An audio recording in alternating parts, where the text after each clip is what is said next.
तो अब स्टार्ट करते हैं विद द एक्टिविटी 10.11। देखिए इस एक्टिविटी में सबसे ज़्यादा ध्यान रखने वाली बात यह है कि लेंस को यूज़ करते समय कभी भी लेंस से सन को नहीं देखना है, क्योंकि अगर आप लेंस से सन की तरफ देखेंगे तो सन से आने वाली जो रेज हैं वो कंसंट्रेट होकर आपकी आइज़ पे पड़ेंगी, जिससे आपकी आइज़ बैडली डैमेज हो सकती हैं। ठीक है, अब देखिए एक्टिविटी में क्या करना है। अब एक कॉन्वेक्स लेंस हम लेंगे। ठीक है, कॉन्वेक्स लेंसेज जो इस तरह की शेप का होता है, तो ये लेंस लेके इसको मैग्नीफाइंग लेंस भी बोलते हैं। घर पे जनरली आपने देखा होगा कि आपके जो ग्रैंड पेरेंट्स हैं या पेरेंट्स, उन्होंने बुक्स पढ़ने के लिए या कोई बहुत छोटा छोटा लिखा गया कहीं पे, उस चीज़ को पढ़ने के लिए एक मैग्नीफाइंग ग्लास या मैग्नीफाइंग लेंस रखा होता है। ठीक है, जो चीज़ों को थोड़ा बड़ा करके दिखाता है। तो आप लेंस कॉन्वेक्स है या नहीं है ये ऐसे भी पता कर सकते हैं। अगर आप इसको किसी भी चीज़ के ऊपर रखते हैं, किसी भी चीज़ को इसके थ्रू देखते हैं, तो वो चीज़ आपको बड़ी दिखाई देगी। ठीक है, बहुत छोटा छोटा लिखा हुआ टेक्स्ट अगर है, उसको आप इसके थ्रू पढ़ते हैं तो आपको टेक्स्ट बड़ा दिखता है, तो उससे कंफर्म होता है कि ये कॉन्वेक्स लेंस है। अब ये कॉन्वेक्स लेंस आपने इस तरह से लेके इसको सन की तरफ डायरेक्ट करना है। तो सन रेज जो आएंगी इस लेंस पे, वो सारी की सारी कन्वर्ज होके एक पॉइंट पे फोकस होती जाएंगी। ठीक है, तो उन रेज को फोकस करना है आपने नीचे एक शीट ऑफ पेपर पे। तो उस पेपर पे एक इमेज बनेगी, बहुत ब्राइट स्पॉट बनेगा। ठीक है, अब लेंस को धीरे धीरे आप दूर ले जाएं पेपर से और धीरे धीरे नज़दीक लेके जाएं। तो उससे क्या होगा, आप देखेंगे कि ये जो ब्राइट स्पॉट है किसी एक पॉइंट पे ये बिल्कुल शार्प इमेज बना रहा है, मतलब शार्प ब्राइट स्पॉट बन रहा है। तो ये जो शार्प ब्राइट स्पॉट बन रहा है जिस पॉइंट पे, आप उसी पॉइंट पे रुकेंगे और लेंस और पेपर के बीच का जो डिस्टेंस है या जो हाइट है वो कैलकुलेट करेंगे। अब ये जो ब्राइट स्पॉट बन रहा है यहां पर, ये है क्या? दिस ब्राइट स्पॉट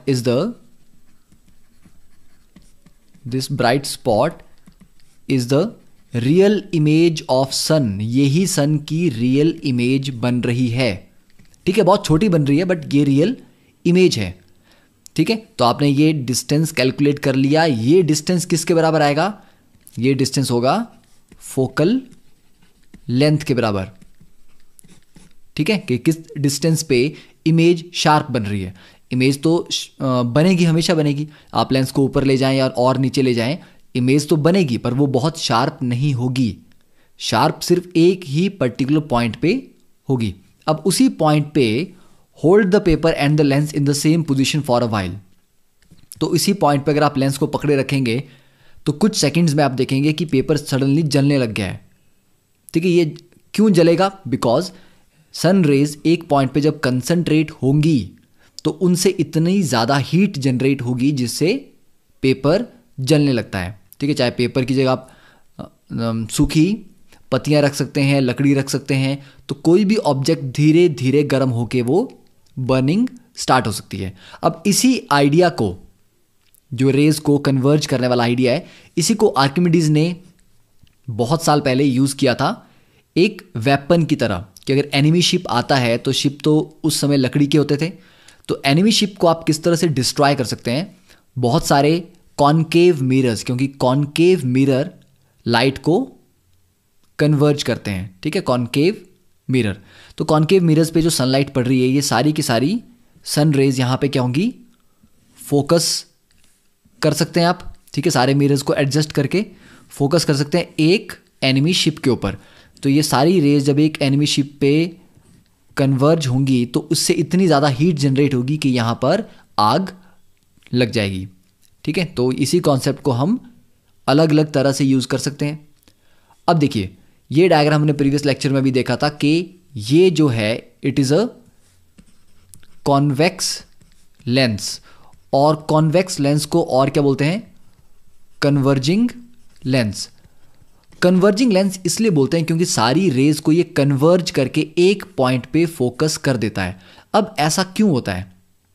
ये फोकस ही क्यों कर रहा है? सारी रेज को डाउनवर्ड बेंड करके एक पॉइंट पे क्यों फोकस करता है? तो इसको समझने के लिए हमें देखना पड़ेगा कि रिफ्रैक्शन ऑफ लाइट कैसे हो रही है यहाँ पे। अब देखिए हमारे पास एक यहाँ पे ये पैरेलल रे आ रही है, ठीक है। अब ये पैरेलल रे जब इस सर्फ पॉइंट पे पहुंचेगी, ये आ रही है एयर से। एयर अपने आप में एक रेयरर मीडियम है और ये रे एंटर कर रही है ग्लास में जो कि एक डेंसर मीडियम है। तो रेयरर से जब आप डेंसर में जाते हैं तो टुवर्ड्स द नॉर्मल बेंडिंग होती है, ठीक है। अभी इस पॉइंट पे नॉर्मल कैसे बनाएंगे आप, जब आपके पास ये कर्व है, इस कर्व पे परपेंडिकुलर ड्रॉ करना है इस पॉइंट पे, तो परपेंडिकुलर आई थिंक कुछ ऐसा ही आना चाहिए, ठीक है। तो अगर कुछ ऐसा परपेंडिकुलर आता है तो दिस इज योर नॉर्मल। किस पॉइंट के लिए, इस पॉइंट के लिए। तो नॉर्मल से किसकी तरफ बेंडिंग होती है, टुवर्ड्स द नॉर्मल।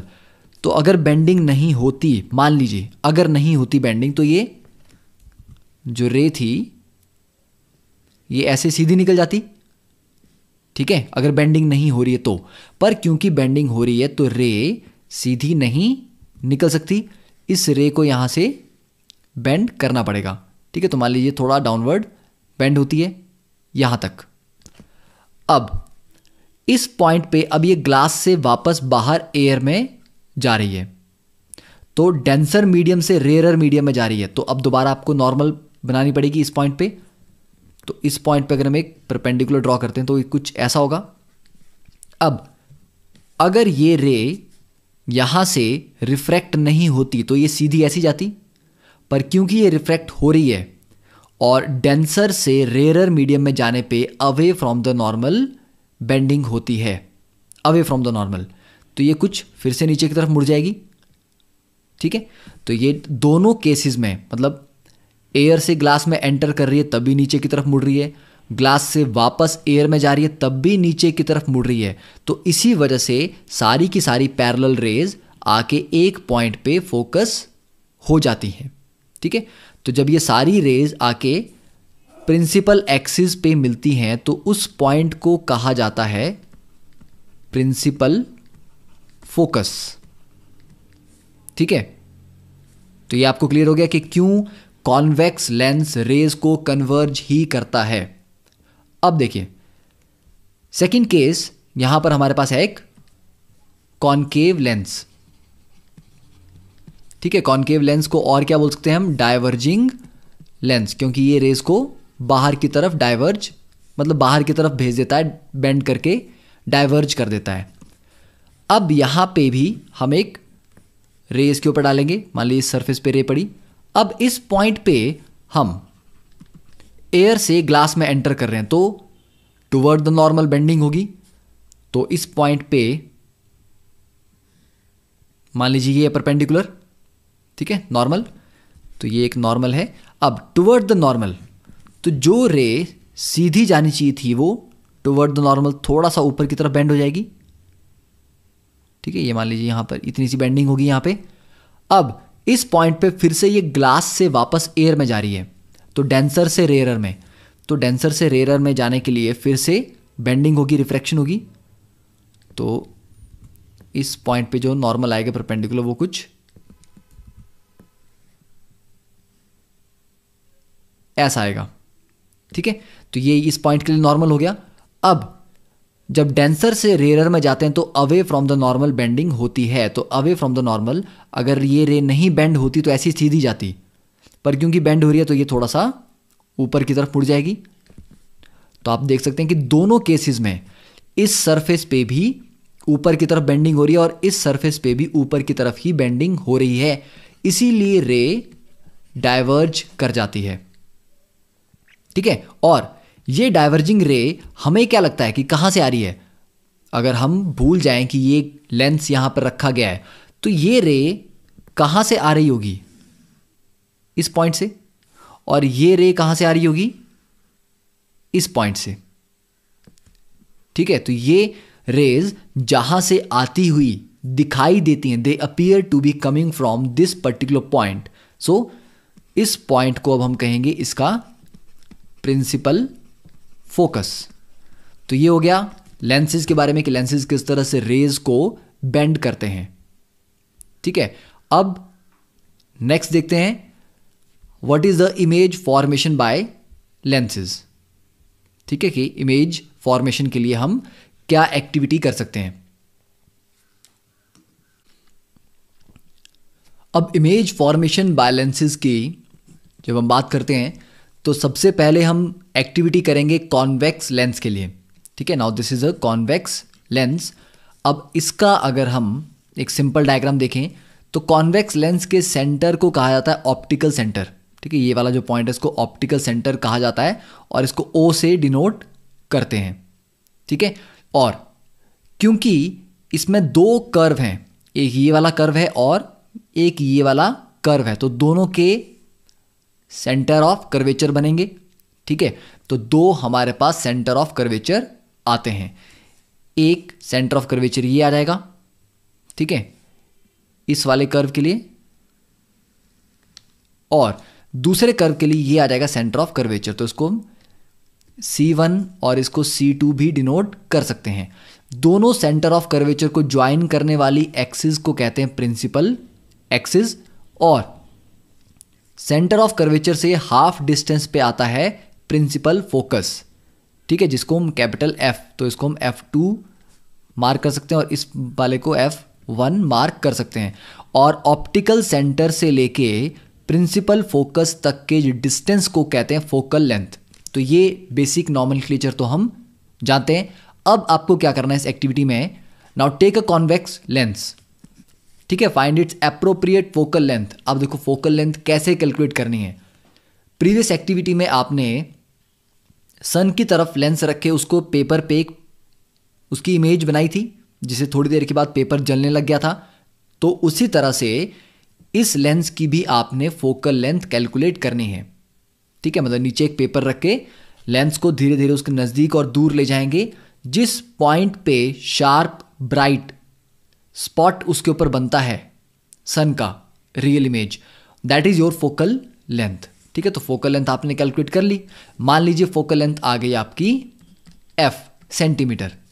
ठीक है, अब क्या करना है आपने, अब आपने ड्रॉ 5 पैरेलल स्ट्रेट लाइंस।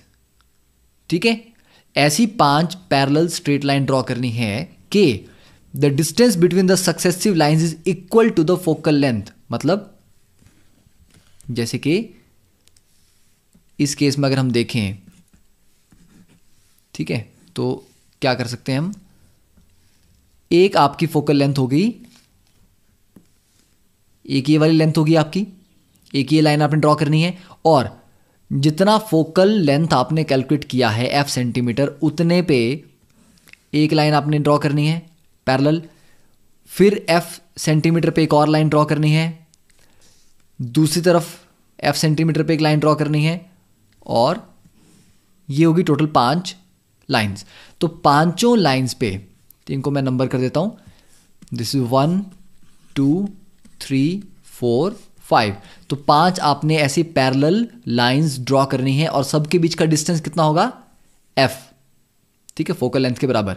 अब इससे बेनिफिट क्या होगा, देखिए जो बीच वाली लाइन है इस पे आप लेंस को रख देंगे। ठीक है ना, बीच वाली लाइन पे आप लेंस को प्लेस करेंगे, और ये जो पहली वाली लाइन होगी ये F डिस्टेंस पे होगी, ये 2F डिस्टेंस पे होगी, ये F पे होगी और ये 2F पे होगी, या 2F को आप सेंटर ऑफ कर्वेचर C भी बोल सकते हैं। ठीक है, तो अब हम क्या करेंगे, place the lens on a stand. तो लेंस स्टैंड पे इसको रख दिया। अब इसको सेंट्रल लाइन पे रखा, और सेंट्रल लाइन पे रखने से क्या होगा, इसका जो ऑप्टिकल सेंटर है वो बीच वाली लाइन के ऊपर आ जाएगा।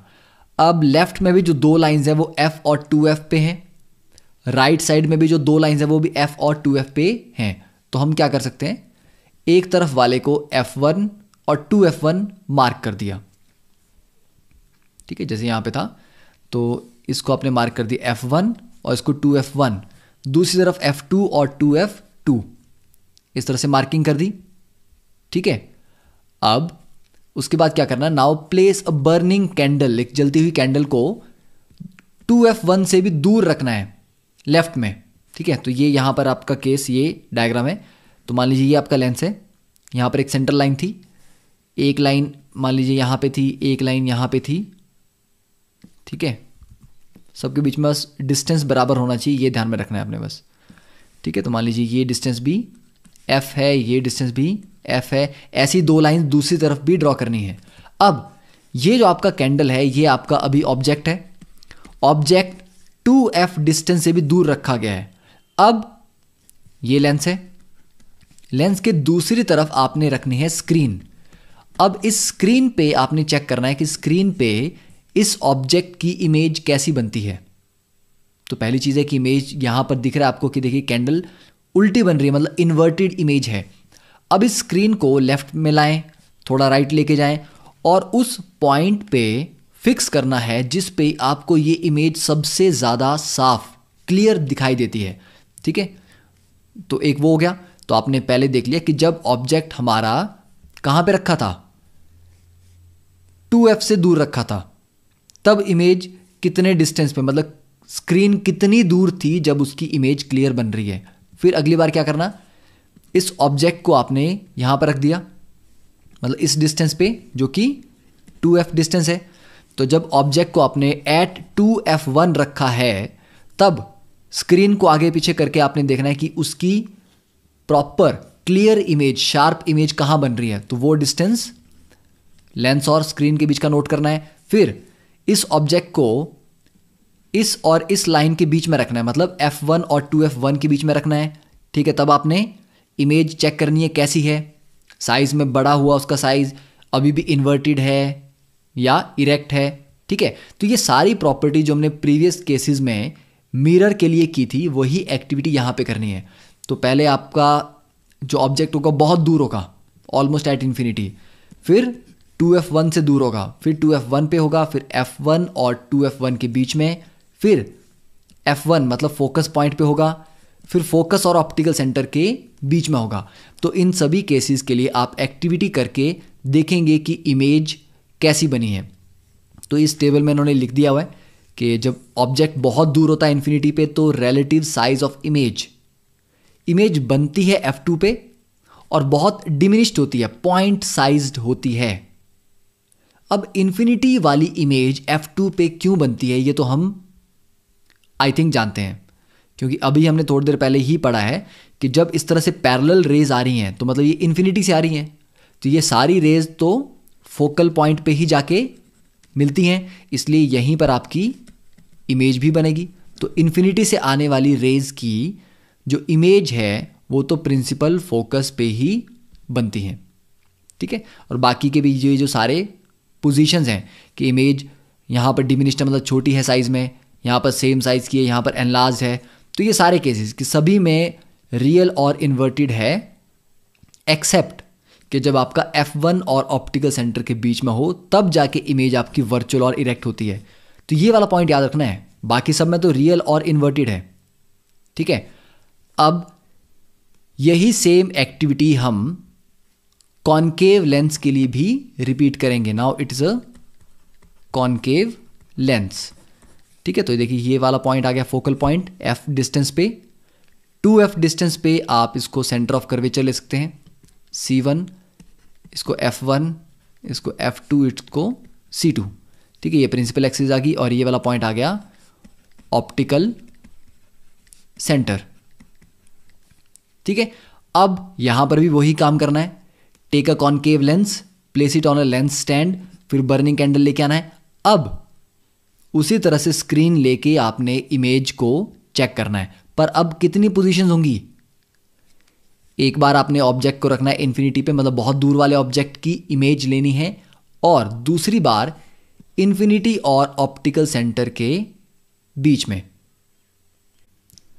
तो अब हम देखते हैं कि इसी एक्टिविटी को जब हम रे डायग्राम के थ्रू समझते हैं कि डिफरेंट केसेस में अलग अलग पोजीशन पे जब हम ऑब्जेक्ट को रखेंगे तो रे डायग्राम में उसकी इमेज कहाँ पे बनती है और कैसे बनती है। ठीक है, तो देखिए सबसे पहले हम करते हैं कॉन्वेक्स लेंस के केसेस। ठीक है, तो कॉन्वेक्स लेंस के लिए इमेज फॉर्मेशन। तो फर्स्ट केस आ गया when the distance of the object is greater than 2f। ठीक है, इन्फिनिटी वाला केस हम नहीं कर रहे हैं क्योंकि इन्फिनिटी से जब भी रेज आती हैं पैरेलल वो हमेशा एफ पॉइंट पे ही आके मिलती हैं, प्रिंसिपल फोकस पे। तो इसका मतलब इमेज का साइज जब ऑब्जेक्ट इन्फिनिटी पे है तो इमेज फोकल लेंथ पे बनती है, प्रिंसिपल फोकस पे बनती है और पॉइंट साइज इमेज होती है। अब जो आपके टेबल में सेकंड केस था उससे हम स्टार्ट करेंगे। तो when the distance of object, this is the object, अभी ये 2f से दूर है, तो जब भी हमने रे डायग्राम्स किए हैं हमें एटलीस्ट दो रेज की इंटरसेक्शन चाहिए होती है कि दो रेज जहां पर एक दूसरे को काट रही हों वहां पे इमेज बनती है। तो पहला क्या करेंगे, हम यहां से एक पैरेलल ड्रॉ करेंगे। तो पैरेलल लाइन हमेशा फोकस होके प्रिंसिपल फोकस से निकलती है, तो ये फर्स्ट लाइन आ जाएगी। सेकंड, अगर आप प्रिंसिपल फोकस के थ्रू ही एक लाइन मिरर पे डालते हैं तो वो बाद में पैरेलल हो जाती है, ये सेकंड लाइन। और अगर एक रे डायरेक्टली ऑप्टिकल सेंटर से पास करती है तो वो बिना अपनी डायरेक्शन चेंज किए बाहर निकल जाती है। तो यहां पर हम देख सकते हैं कि इस पॉइंट पे ये तीनों रेज आपस में इंटरसेक्ट हो रही हैं, तो दिस इज इमेज फॉर्मेशन, यहां पर इमेज बन रही है। और इमेज कैसी बनेगी, प्रिंसिपल एक्सिस से डाउनवर्ड, ठीक है। तो इमेज जो है ये दिस इज इन्वर्टेड। तो डिस्टेंस ऑफ इमेज कहां है, f और 2f के बीच में। तो जब डिस्टेंस ऑफ ऑब्जेक्ट 2f से आगे है तो इमेज f और 2f के बीच में बनती है, डिमिनिश्ड साइज में छोटी है, इन्वर्टेड है और रियल है। इन्वर्टेड है क्योंकि नीचे की तरफ बन रही है, और रियल है क्योंकि रियलिटी में रेज यहां पे आके इंटरसेक्ट कर रही हैं। तो ये फर्स्ट केस हो गया, ठीक है। इसको आप अब ड्रॉ कर सकते हैं वीडियो को पॉज करके। अब सेकंड केस इज जब distance of object is 2f, मतलब सेंटर ऑफ कर्वेचर पे हमने ऑब्जेक्ट को रख दिया है। तो अब भी हम वही करेंगे, तीन इमेजेस, तीन लाइंस ड्रॉ करेंगे। तो फर्स्ट लाइन यहां से पैरेलल होगी तो हमेशा फोकल पॉइंट के थ्रू या प्रिंसिपल फोकस से होकर जाएगी। जो ऑप्टिकल सेंटर से होगी वो बिना रिफ्रैक्ट किए निकल जाएगी, और जो प्रिंसिपल फोकस से होके निकलेगी वो बाद में जाके पैरेलल हो जाएगी, ठीक है। तो इन तीनों के अकॉर्डिंग अगर हम देखें तो यहां पर इमेज जो बन रही है, this image is also inverted. तो ये इन्वर्टेड है, रियल है क्योंकि रियलिटी में सारी रेज यहां पे इंटरसेक्ट कर रही हैं, और सेम साइज। तो जब ऑब्जेक्ट भी 2f पे होता है, सेंटर ऑफ कर्वेचर पे होता है, तो इमेज भी सेम साइज की बनती है। तो मैग्निफिकेशन यहां पर क्या है, 1, ठीक है। और distance of image is 2f from the optical centre. अब थर्ड केस, जब हम ऑब्जेक्ट को रखते हैं, distance of object is between 2f and f, मतलब सेंटर ऑफ कर्वेचर और प्रिंसिपल फोकस के बीच में हमारा ऑब्जेक्ट रखा गया है। तो अभी भी वही तीन रेज, फर्स्ट इज पैरेलल, तो इसको पैरेलल के बाद प्रिंसिपल फोकस से पास करेंगे। सेकंड ऑप्टिकल सेंटर से पास होगी, और थर्ड जो प्रिंसिपल फोकस से पास हो रही है बाद में जाके पैरेलल आ जाएगी, ठीक है। अब यहां पे जब ऑब्जेक्ट आपका 2f, अब देखिए धीरे धीरे जैसे ऑब्जेक्ट लेफ्ट की तरफ खिसकता जा रहा है तो इमेज राइट की तरफ खिसकती जा रही है, ठीक है। मतलब 2f पे जब ऑब्जेक्ट था तो दोनों बराबर थे, इमेज और ऑब्जेक्ट का साइज बराबर थे। अब ऑब्जेक्ट को जैसे आप और मिरर की तरफ ला रहे हैं, अब इमेज दूर होती जा रही है और धीरे धीरे साइज में भी बड़ी होती जा रही है। तो now the distance of image is greater than 2f, magnified है, अभी भी इन्वर्टेड है और रियल है, ठीक है।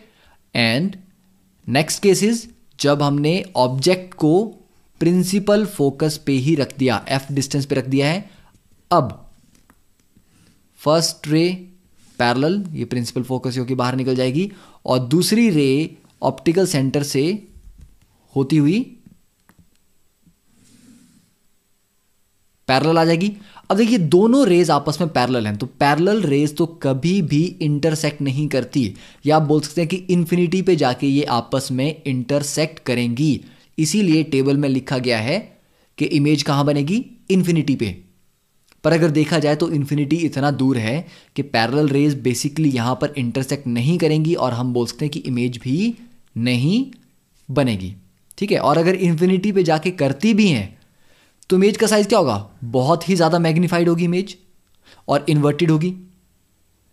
ठीक है, तो अगर ये करती भी हैं इंटरसेक्ट तो इमेज का साइज बहुत ज़्यादा मैग्नीफाइड होगा, इन्वर्टेड होगा, और स्टिल वो एक रियल इमेज होगी।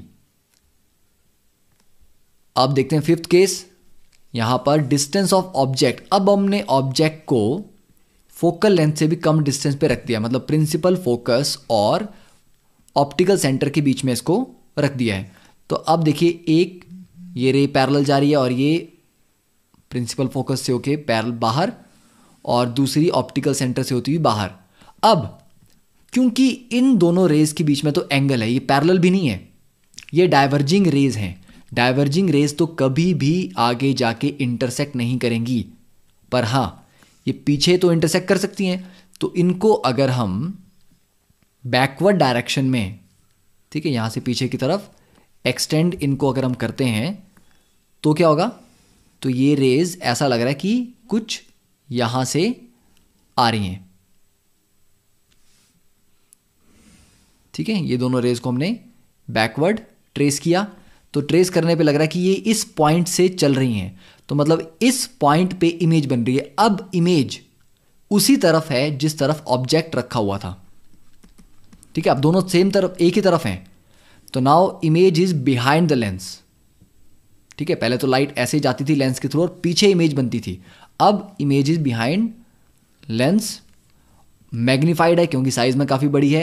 इरेक्ट है, अब तक सारी इमेजेस कैसी आ रही थी, इन्वर्टेड, ये इरेक्ट है और ये वर्चुअल इमेज है। क्यों, क्योंकि ये जो दो लाइंस हैं वाइट लाइंस, ये रियलिटी में रे यहां नहीं आ रही, रेज तो यहां बाहर चली गई।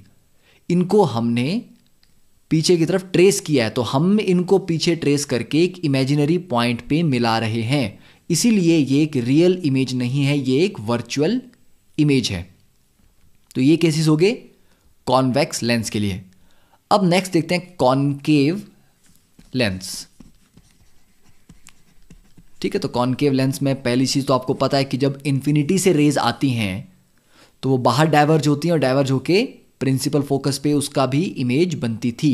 तो इन्फिनिटी वाला केस तो हमें पता है।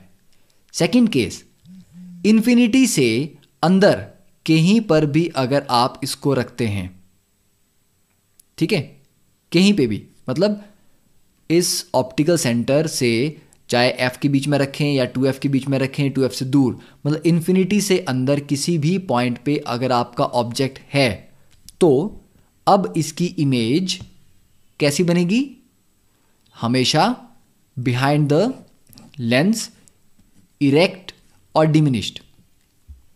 तो ये पॉइंट आपको याद रखने हैं कि इमेज इस केस में हमेशा बिहाइंड एफ एंड लेंस, मतलब प्रिंसिपल फोकस और लेंस के बीच में बनती है, उसी तरफ बनेगी जिस तरफ ऑब्जेक्ट है, मतलब बिहाइंड द लेंस, इरेक्ट बनेगी और साइज में छोटी होगी।